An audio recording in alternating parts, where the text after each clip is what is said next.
Bonjour à tous et bienvenue sur la web radio Les Arts et les mots, c'est Clarisse. Aujourd'hui, on est au collège Pierre Brossolette de Brionne, avec lequel l'association travaille depuis plusieurs années dans le cadre de devoirs faits, vacances apprenantes et plein d'autres projets, pour parler du harcèlement scolaire. Alors aujourd'hui, nous allons rencontrer les professeurs, échanger sur la manière dont ils ont été formés à repérer et à agir face à une situation de harcèlement, mais nous allons également discuter avec les élèves sur ce qu'ils savent et pensent du harcèlement. Je vous laisse avec la suite. Bonjour, j'espère que vous allez bien et je vous laisse vous présenter en quelques mots.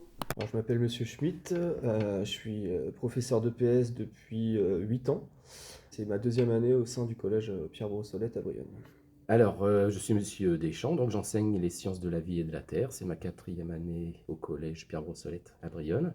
Je suis Madame Gerbeau, j'enseigne le français depuis presque 10 ans maintenant et je suis au collège Pierre Brossolette depuis à peu près 7 ans. Je suis Déborah Euzé, professeure d'anglais au collège de Brionne depuis 5 ans maintenant. Merci d'être là avec nous aujourd'hui. Vous êtes professeur et vous avez choisi d'être formé au harcèlement scolaire. Pourquoi? C'est quelque chose qui me touche depuis que je suis petit, enfin depuis que je suis rentré peut-être au collège, on a un petit peu de recul sur pas mal de choses. Et, euh, et je suis issu d'un établissement scolaire en tant qu'élève au lycée où il y a eu une jeune fille qui s'est suicidée il y a quelques années, victime de harcèlement scolaire, de cyberharcèlement plus précisément. Donc voilà, c'est un sujet qui me touche particulièrement. Alors, pour plusieurs raisons. Tout d'abord parce qu'en fait, je pense que c'est un des éléments pour pouvoir participer au bien-être des élèves au collège. Et puis aussi une deuxième raison parce que c'est un biais qui permet de travailler évidemment sur les élèves qui peuvent être victimes, mais aussi sur les élèves qui parfois n'ont pas toujours conscience, et donc de travailler auprès des élèves qui vont être harceleurs. Oui, pour ma part, c'était un choix, puisque c'est un sujet qui me tient à cœur depuis longtemps. Dès l'arrivée au collège, j'ai été confrontée à des situations de harcèlement parmi les élèves et j'avoue que j'avais vraiment envie d'apprendre à les gérer. Et moi, on m'a posé la question de savoir si j'étais intéressée et la réponse a été également assez évidente. C'est aussi un sujet qui me touche, auquel je suis sensibilisée pour l'avoir en partie aussi un peu vécu en tant qu'élève. Ça marche. Comment et par qui êtes-vous formé à cette cause? Alors en fait, depuis plusieurs années, il existe un programme qu'on appelle le programme phare, qui est amené justement à former de chaque établissement des équipes ressources composées de différents personnels dans l'établissement. On a différents intervenants qui sont des CPE, des personnes qui travaillent plus largement au rectorat et qui sont, eux, habitués à ces cas, à ces situations.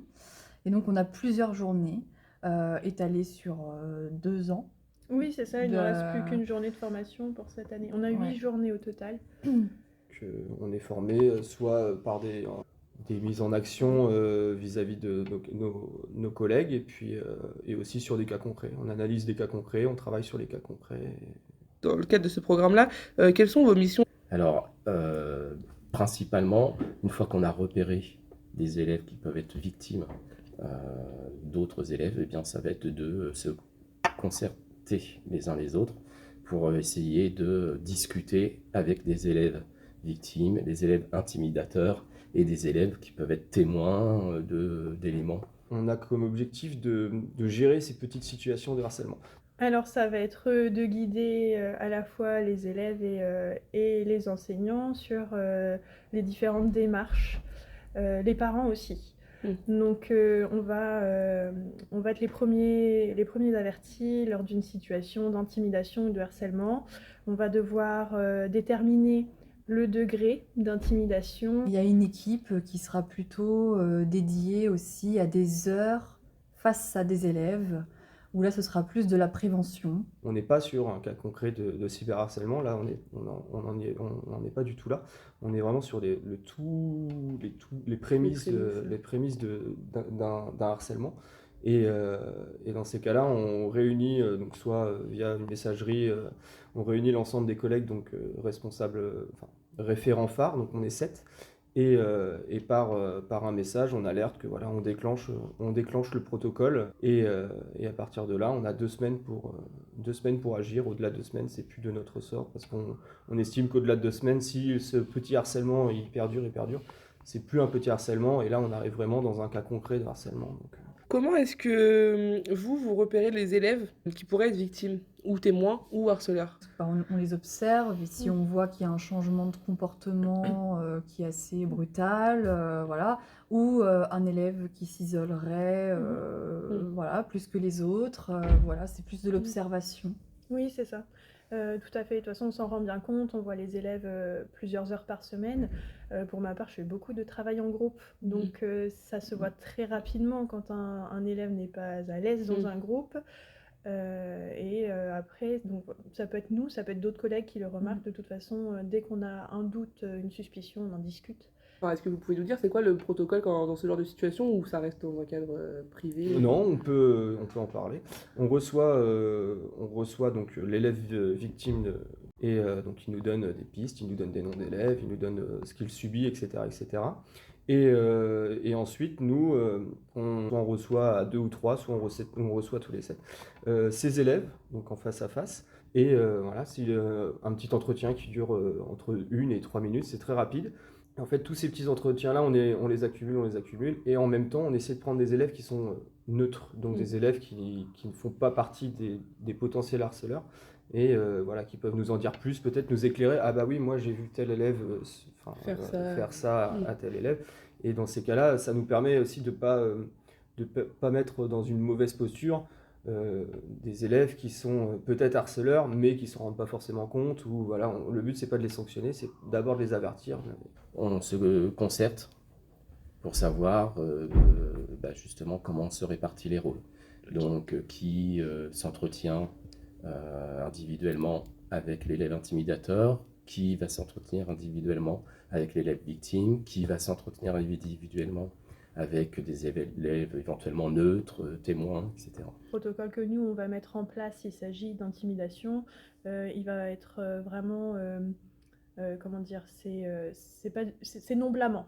Voilà, on va vraiment chercher à avoir l'élève de notre côté et du côté de l'élève intimidé.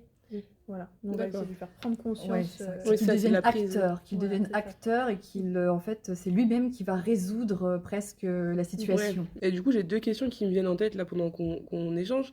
La première, c'est est-ce que les parents, dans ce laps de temps de 2 semaines, sont impliqués / informés de cette situation, ou vous n'entrez vraiment pas en contact avec les parents? Alors en fait, si on est dans le cas avant le harcèlement, en fait on va traiter ça en interne. Comme un conflit en fait qui pourrait y avoir entre 2 élèves. Voilà, exactement. Sachant que les 2 semaines, c'est le temps que l'on se donne pour résoudre le problème. Évidemment, si ça s'aggrave entre-temps, ça peut aller plus vite. Ok, ça marche. Dernière question, après je vous laisse retourner à vos occupations.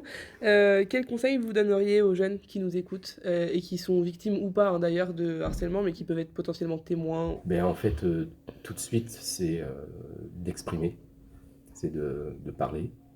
Donc ça peut être un adulte, ça peut être un camarade. Donc c'est de signaler la situation.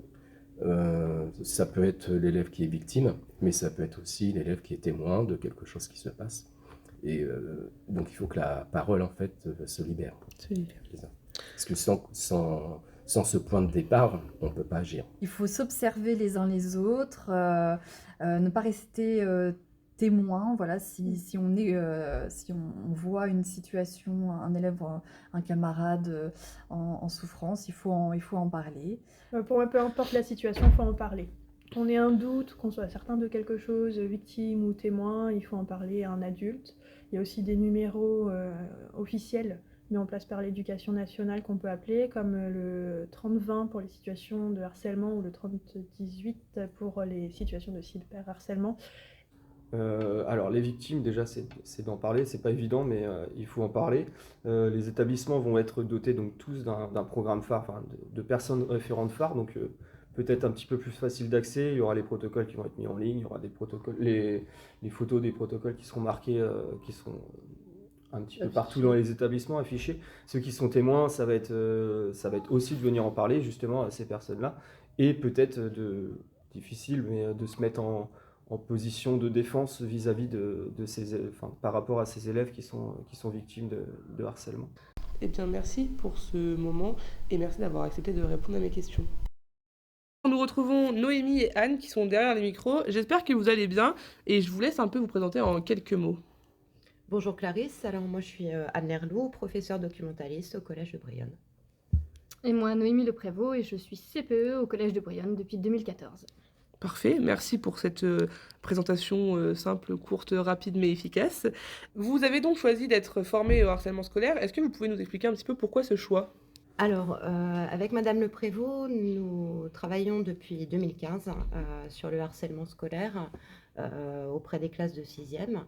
Et c'est vrai qu'on s'est un peu formé, entre guillemets, par nous-mêmes. Et en fait, depuis 2 ans, et notamment depuis cette rentrée, il y a l'obligation pour tous les établissements scolaires, primaires, collèges, lycées, de participer à ce programme de prévention du harcèlement scolaire.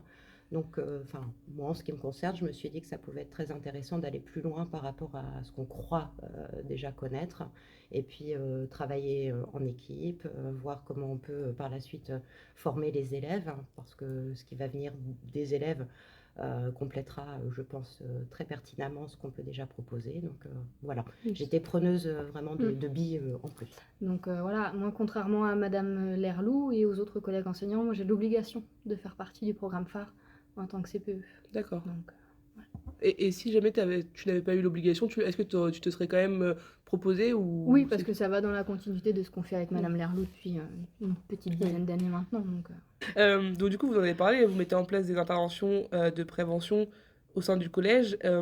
Tu nous as dit, Anne, auprès des 6e. Alors, pour l'instant, effectivement, ce qu'on avait mis en place, hein, c'était 2 à 3 heures pour les classes de 6e, dont une avec le professeur principal, notamment sur une heure de vie de classe. Pour les autres niveaux, c'est plus des interventions ponctuelles autour de thématiques comme le cyberharcèlement, etc.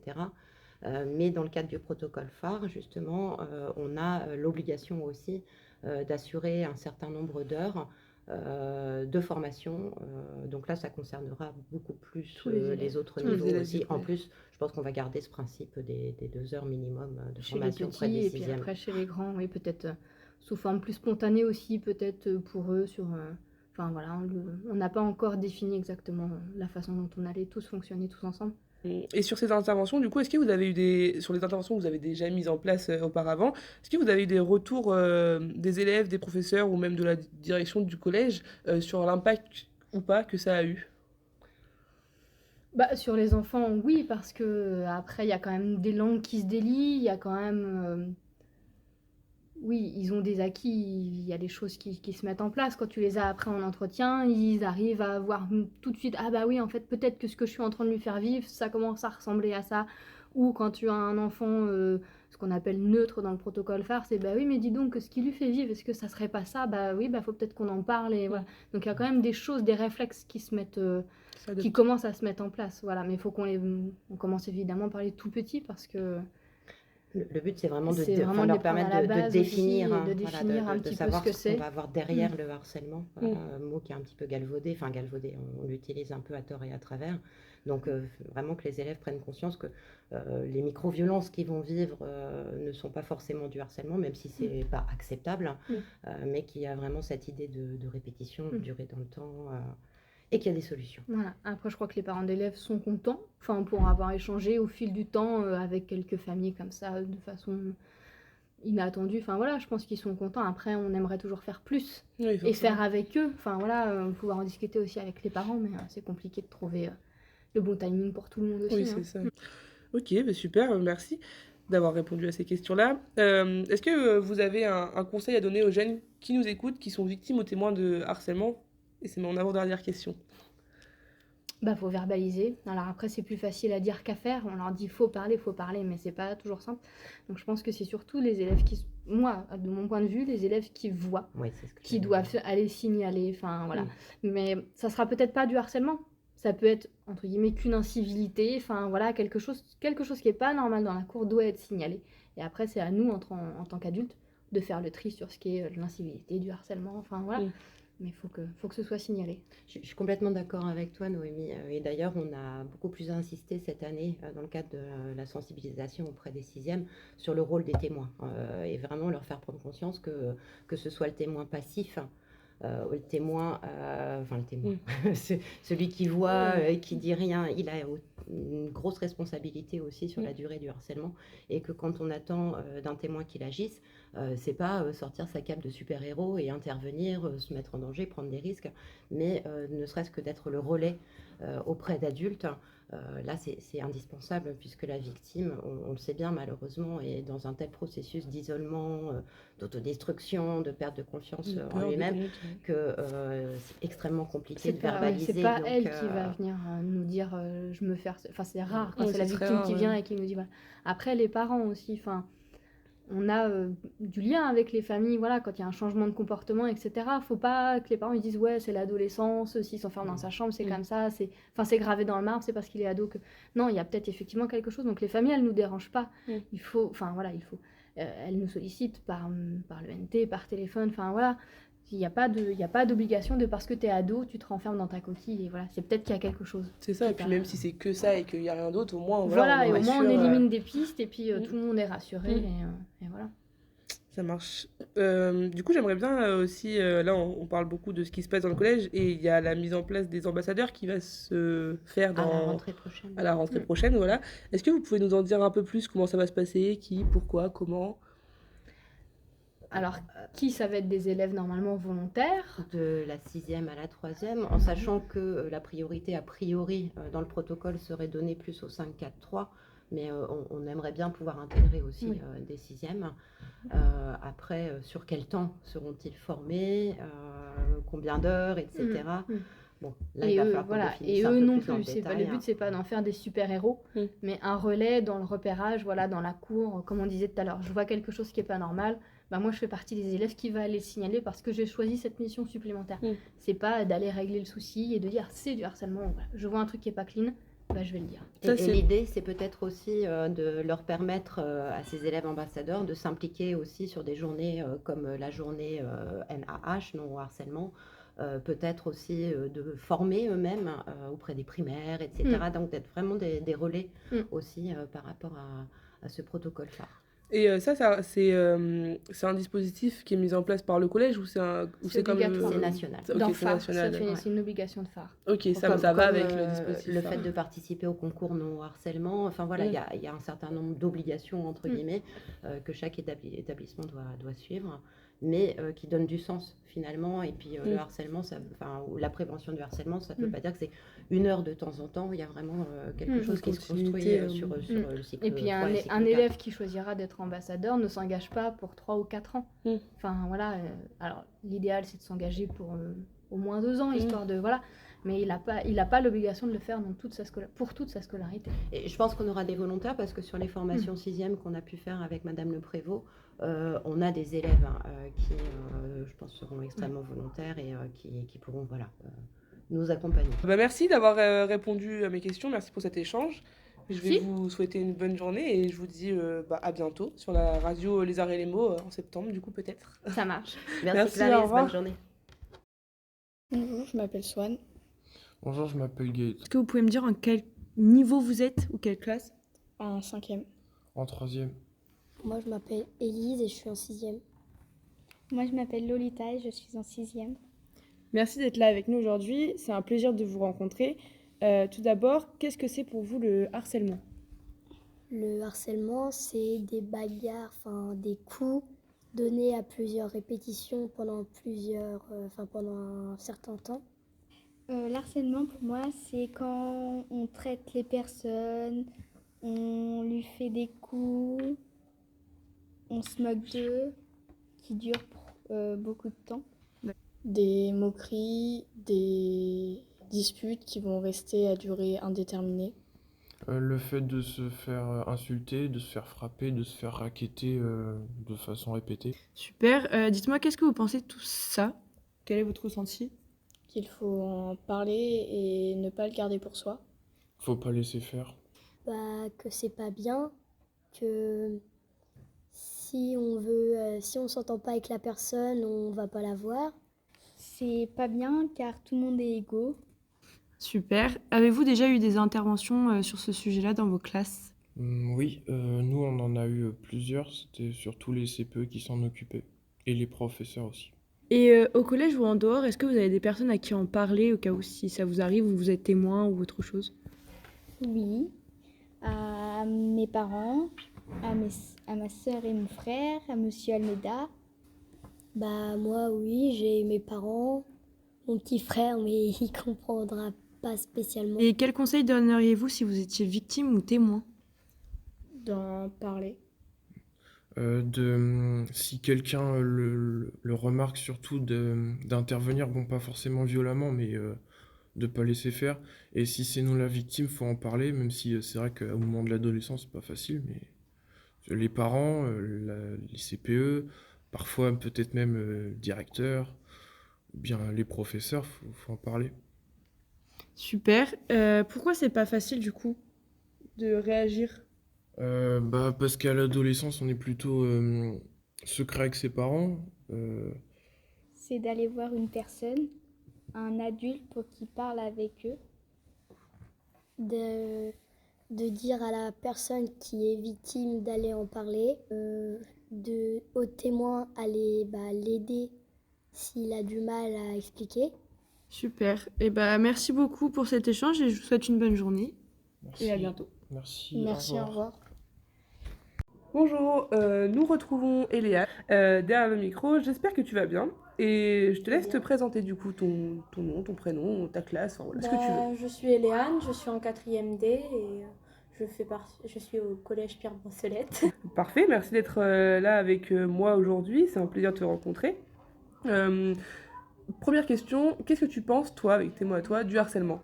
Le harcèlement, en fait, ça n'a aucune raison d'exister. N'importe quelle raison, il n'y a aucune raison pour harceler ou pour être harcelé. Pour moi, la définition du harcèlement, c'est faire des remarques ou frapper, ça peut être du physique ou du mental, quelqu'un en continu. Ok. Viser quelqu'un. Ok, ça marche. Est-ce que tu as déjà eu des interventions, toi, dans ta classe pour être sensibilisée au harcèlement ou... Oui, assez régulièrement, surtout cette année. Et qui c'est qui les fait? Enfin, Alors, on a eu déjà des sensibilisations avec notre professeur de français, des activités un peu avec le collège en entier, donc organisées par le collège. Ok. Est-ce que vous, dans le collège, vous avez, ou en dehors du collège, hein, t'as une personne à qui en parler, une personne à qui tu peux te confier? Oui, je peux en parler à ma mère, à ma cousine, à mes amis. Et c'est que je suis pas souvent avec des sujets tabous. Et du coup, en fait, le harcèlement, c'est surtout essayer de l'arrêter au maximum. Ok. Qu'est-ce que tu donnerais comme conseil, toi, aux gens qui nous écoutent, aux jeunes qui nous écoutent et qui sont soit victimes, soit témoins de harcèlement? Alors, j'aimerais leur dire que même si vous pensez que c'est votre faute d'être harcelé, ce n'est jamais votre faute d'être harcelé. Et même si ça peut faire bizarre, essayez d'en parler à un ami, quelqu'un. On sait qu'on le répète en cesse et en cesse, mais pour beaucoup, ça reste compliqué. Parfait, merci d'avoir répondu à mes questions. Et puis, je vais te souhaiter une bonne journée. Je vais te laisser retourner à tes occupations. Merci d'être venu. À bientôt. À bientôt. Cette interview est maintenant terminée. Je souhaitais remercier le collège de Brienne de nous avoir accueillis et toutes les personnes présentes d'avoir répondu à nos questions. Je vous souhaite une bonne journée et je vous dis à bientôt sur la web radio Les Arts et les mots.